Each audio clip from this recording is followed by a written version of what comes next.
Hello ખેડૂત મિત્રો, તમારું રાજકોટના મસાલા માર્કેટમાં સ્વાગત છે. આજે તારીખ 2 નવેમ્બર 2025 અને આપણે ધાણીનો ભાવ જોઈએ. આ ધાણી છે જે માઇનર લાંબુ દાણા છે અને એકદમ ચોખ્ખું છે, જે 40 રૂપિયા કિલો વેચાય છે દાણા. શું નામ ભાઈ? ભરતભાઈ. ખેડૂતનું નામ છે કયું ગામ? ભીમગઢ. જે ભાઈ ભીમગઢથી આવે છે આ દાણા. જોઈને તો આ દાણા એકદમ ટૂંકું છે ને ચોખ્ખું દાણા છે. જે માઇનર દાણો દેખાય છે જેમાં 50 રૂપિયા કિલો વેચાય છે દાણા.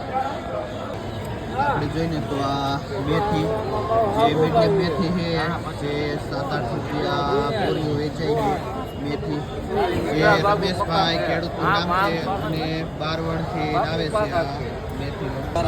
કચ્છી દેશી છે જેમાં 40 રૂપિયા વેચાય છે અને નબળું છે તો 20 રૂપિયા કિલો વેચાય છે.